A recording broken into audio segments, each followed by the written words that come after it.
ချစ်သူရည်စားဘဝမှာဖြစ်တဲ့အင်တော်တဲ့ဘဝမှာဖြစ်တဲ့အမှတ်တရဆိုတဲ့ကောင်းစဉ်အောင်မှာ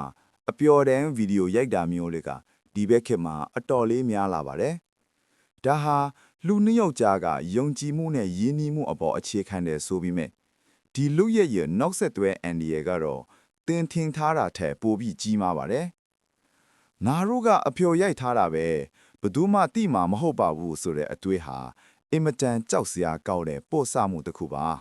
တကယ်တော့ဒီဗီဒီယိုတွေဟာဖုန်းထဲမှာပဲရှိနေတာမဟုတ်ပါဘူးအင်တာနက်နဲ့ချိတ်ဆက်ထားတဲ့ဒီဘက်ခေတ်ဖုန်းတွေမှာအချက်အလက်တွေဟာ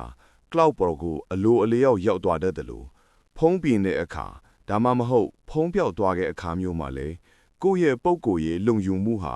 သူစိမ်းတစ်ယောက်ရဲ့လက်ထဲကိုအချိန်မရွေးရောက်သွားနိုင်ပါတယ်အမှတ်တရဆိုပြီးရိုက်ခဲ့တဲ့စက္ကန့်ပိုင်းဗီဒီယိုတစ်ခုဟာတသက်လုံးစာအတွက်အမဲဆက်ဖြစ်သွားနိုင်တယ်ဆိုတာကိုလူငယ်တွေအလေးအနက်သတိထားသင့်ပါတယ်။ဒါအပြင်ဆက်ဆံလျော်တစ်ခုပြပြသွားတဲ့အခါမျိုးမှာ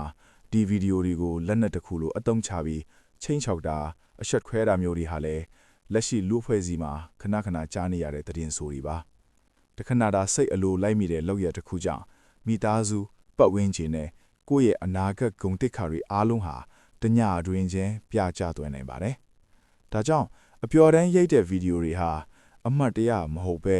တင်ဘဝကိုအချိန်မရွေးပုတ်ကွဲသွားစေနိုင်တဲ့လက်လုံပုံးတွေနဲ့တူနေတာကိုသတိပြုစေချင်ပါတယ်။ဒီနေ့ခေတ်မှာ digital chair ဆိုတာဖြတ်လို့မရတဲ့ကြောက်စာလိုပါပဲ။လူငယ်အတော်များများကဗီဒီယိုကိုဖုန်းထဲကနေဖြတ်လိုက်ရင်ပြီးပြီလို့ထင်တတ်ကြပါတယ်။ဒါပေမဲ့တကယ်တမ်းမှာတော့အချက်အလက်တွေဟာ data ပြန်ဆယ်လို့ရတဲ့ software တွေ backup စနစ်တွေနဲ့တခြားတနေရာမှာကျန်နေခဲ့ရပါတယ်။အထူးသဖြင့် online ပေါ်ကိုတစ်ကြိမ်တစ်ခါလောက်ရောက်သွားပြီဆိုရင်တော့အဲ့ဒီဗီဒီယိုကိုလုံးဝအုပ်စုံပြန်ဖြတ်ဖို့ဆိုတာမဖြစ်နိုင်တော့ပါဘူး။တင်ဖြတ်နေတဲ့အချိန်မှာတစ်ဖက်က download ဆွဲပြီးတင်ထားတဲ့သူတွေထက်ဆင့်ဖြန့်ဝေနေတဲ့သူတွေက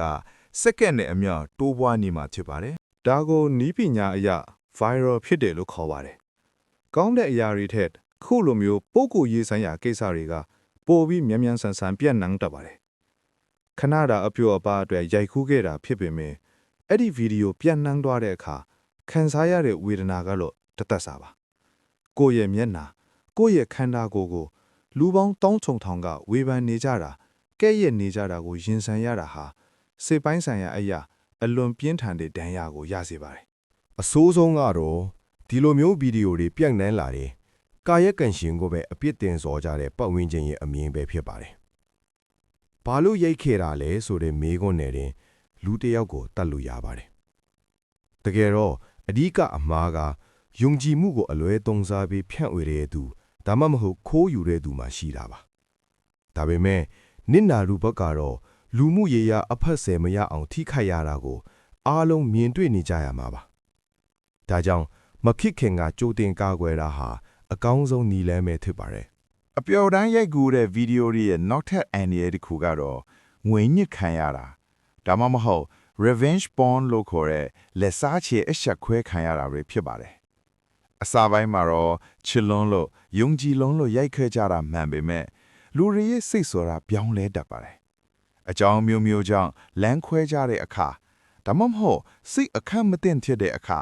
ဒီဗီဒီယိုတွေဟာတစ်ဖက်လူကိုနှိပ်ကွပ်ဖို့လက်နက်ကောင်းတစ်ခုဖြစ်လာပါတော့တယ်။ငါခိုင်းတာမလုပ်ရင်ဒါကို online တင်လိုက်မယ်ဆိုတဲ့ချင်းချောက်မှုတွေအောင်မှာလူငယ်အတော်များများဟာအမောင်ထဲမှာငိုကြွေးနေကြရပါတယ်။ငွေကြေးပေးပြီးဖြည့်ရှင်းရတာမျိုးစိတ်ကြိုက်ခိုင်းစေတာကိုခံရတာမျိုးတွေဟာတကယ်တမ်းမှာတော့ပြီးဆုံးသွားမှာမဟုတ်ပါဘူး။တစ်ချိန်အလျှော့ပေးလိုက်တာနဲ့အချိန်ချင်းချင်းချောက်ခံရမဲ့လမ်းကြောပေါ်ကိုရောက်သွားတတ်ပါတယ်။ဒီလိုဖြစ်ရမျိုးတွေဟာလူတစ်ယောက်ကိုစိတ်သက်ကြစေုံနဲ့မကပဲကိုတေချောင်းကြံစီတဲ့အထိတွန်းပို့နိုင်တဲ့ NDA ဆိုးတွေဖြစ်ပါတယ်။ဒါကြောင့်အချစ်ကိုဗီဒီယိုရိုက်ပြီးတက်သေးပြစရာမလိုပါဘူး။တကယ်အချစ်ဆိုတာ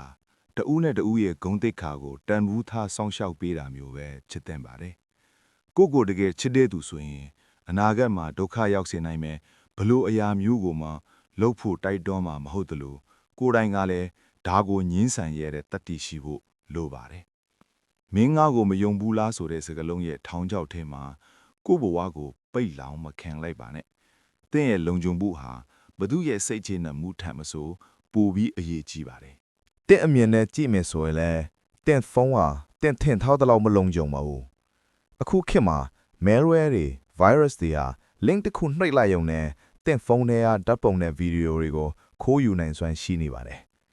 ဒါအပြင်အများသုံး Wi-Fi နဲ့ချိတ်ဆက်မိတဲ့အခါဒါမှမဟုတ်အကောင့်တစ်ခုခု hack ခံရတဲ့အခါမှာလည်းတဲ့နဲ့တီးတန့် data တွေဟာတကဘာလုံးစီပြန့်နှံ့သွားဖို့စက္ကန့်ပိုင်းပဲလိုပါတယ်ငါဖုန်းမှာ password ခံထားတာပဲဆိုတာဟာကျွမ်းကျင်တဲ့သူတွေအတွက်တော့အကာအကွယ်မဟုတ်ပါဘူးနောက်တစ်ခုကဖုန်းပြင်ဆိုင်တွေကိုယုံကြည်ရမှုအပိုင်းမှာကျွန်တော်တို့စီမှာဖုန်းပြင်ဆိုင်ပို့ရကနေကိုရေးကိုတာဗီဒီယိုတွေပေါက်ကြားသွားတဲ့ပါရဂါတွေအများကြီးရှိခဲ့ပူပါတယ်ဖြတ်ထားပြီးသားဗီဒီယိုတွေကိုတောင် data ပြန်ဆဲတဲ့နီလန်းတွေနဲ့ပြန်ဖော်ပြီးအမျက်ထုတ်တတ်တဲ့သူတွေရှိနေတာကိုမမေ့ပါနဲ့ကိုရဲ့အရှက်နဲ့တိတ်ခါကိုသူစိမ့်တယောက်ရဲ့ကိုကျင့်တရားပေါ်မှာပုံအပ်ထားတာဟာအင်မတန်အန်ဒီရဲ့ကြီးတဲ့လောင်ကစားတစ်ခုပါဒါကြောင့်အကောင်းဆုံးနီလန်းလာတော့မစတင်ပါနဲ့ဆိုတာပါပဲမရိုက်ခဲ့ရင်မပေါက်ကြားနိုင်တယ်လို့မပေါက်ကြားရင်ပူစရာလည်းမလိုပါဘူး Digital လောကမှာတရားရခိုင်နှုန်းလုံခြုံတယ်ဆိုတာမရှိတာကြောင့်ကိုယ့်ဘဝကိုစမ်းသပ်ခန်းမလုပ်ပါနဲ့လူငယ်တွေအနေနဲ့ခဏတာအပျော်ထက်ရေရှည်ဘဝလုံခြုံရေးကိုပိုပြီးဦးစားပေးစဉ်းစားကြဖို့လိုပါတယ်ကိုယ့်ရဲ့တန်ဖိုးဟာကိုယ့်လက်ထဲမှာပဲရှိနေတင်ပါတယ်တင်ပိုင်ဆိုင်တဲ့ဂုဏ်သက်ခါကိုနီးပညာရဲ့အားနည်းချက်တွေကြားမှာအဖော်မချလိုက်ပါနဲ့အဆုံးသတ်အနေနဲ့ပြောချင်တာကတော့အမားဆိုတာလူတိုင်းမှာရှိနိုင်ပေမဲ့ digital လောကရဲ့အမှားကတော့ပေးဆက်ရတဲ့တန်ဖိုးအရန်ကြီးလွန်းပါတယ်အကယ်၍သင်ဟာအခုလိုအခြေအနေမျိုးနဲ့ကြုံတွေ့နေရပြီဆိုရင်လည်းအကြောက်တရားနဲ့တင်အရှုံးမပေးလိုက်ပါနဲ့ online ပေါ်မှာပုဂ္ဂိုလ်ရေးဆိုင်ရာဗီဒီယိုတွေဖြန့်ဝေတာချင်းချငွေညစ်တာတွေဟာပြင်းထန်တဲ့ရာဇဝတ်မှုတွေဖြစ်ပါတယ်ဒါကိုအတန်တိတ်ခံစားမနေပဲသက်ဆိုင်ရာဥပဒေအကြောင်းအရာအကူအညီယူဖို့နဲ့ယုံကြည်ရတဲ့သူတွေကိုဖွင့်ပြောဖို့လိုအပ်ပါတယ်ဒါပေမဲ့အကောင်းဆုံးကတော့အစကတည်းကအမှားကင်းအောင်နေထိုင်ခြင်းပါပဲလူငယ်တွေအနေနဲ့ကိုယ့်ရဲ့အနာဂတ်ကိုယ့်ရဲ့မိဘမောင်နှမတွေရဲ့မျက်နှာနဲ့ကိုတန်ဖိုးထားမှုကိုအမြဲရှေ့တန်းတင်ထားစေခြင်းပါတယ်လူမှုကွန်ရက်စာမျက်နှာတွေမှာသူစိမ့်တွေရဲ့ကဲ့ရဲ့လောင်ကျွမ်းမှုကိုခံရတာထက်ကိုယုံကြည်မှုပျောက်ဆုံးသွားရတာကပိုပြီးနာကျင်မှုကောင်းပါတယ်အခုလိုဖြစ်ရမျိုးတွေကိုကြားရတဲ့အခါမှာလဲထပ်ဆင့်ဖြန့်ဝေတာမျိုးမလုပ်ဘဲကိုချင်းစာတရားနဲ့တာစီပေးကြဖို့တောင်းဆိုခြင်းပါတယ်ဒါပေမဲ့အကောင်းဆုံးကတော့အစကတည်းကအမှားကင်းအောင်နေထိုင်ခြင်းပါပဲလူငယ်တွေအနေနဲ့ကိုယ့်ရဲ့အနာဂတ်ကိုယ့်ရဲ့မိဘမောင်နှမတွေရဲ့မျက်နှာနဲ့ကိုတန်ဖိုးထားမှုကိုအမြဲရှေ့တန်းတင်ထားစေခြင်းပါတယ်လူမှုကွန်ရက်စာမျက်နှာတွေမှာသူစိမ့်တွေရဲ့ကဲ့ရဲ့လောင်ကျွမ်းမှုကိုခံရတာထက်ကိုယုံကြည်မှုပျောက်ဆုံးသွားရတာကပိုပြီးနာကျင်မှုကောင်းပါတယ်အခုလိုဖြစ်ရမျိုးတွေကိုကြားရတဲ့အခါမှာလဲထပ်ဆင့်ဖြန့်ဝေတာမျိုးမလုပ်ဘဲကိုချင်းစာတရားနဲ့တာစီပေးကြဖို့တောင်းဆိုခြင်းပါတယ်ခေတ်မီတဲ့လူငယ်တယောက်ဆိုတာနီးပညာကိုကျွမ်းကျင်စွာသုံးနိုင်ုံနဲ့မကပဲနီးပညာရဲ့ဘေးထွက်ဆိုးကျိုးတွေကိုလည်းနားလည်ပြီးစင်ကျင်တုံတရားနဲ့ထိန်းချောင်းနိုင်သူဖြစ်ရပါမယ်အမတ်တရဆိုတာရင်ထဲမှာတင်စီထားရမယ့်အရာမျိုးသာဖြစ်တင်ပြီးတပားသူတို့ရဲ့လက်ထဲမှာကစားစရာအဖြစ်မရောက်ရှိပါစေနဲ့ဒီဗီဒီယိုကနေသစင်လူငယ်တွေအားလုံးတတိတရားရရှိကြပြီးပုံမလုံခြုံတဲ့အနာဂတ်တွေကိုပိုင်ဆိုင်နိုင်ကြပါစေလို့ဆုတောင်းပေးလိုက်ပါရယ်နားဆင်ပေးခဲ့တဲ့အတွက်ကျေးဇူးတင်ပါတယ်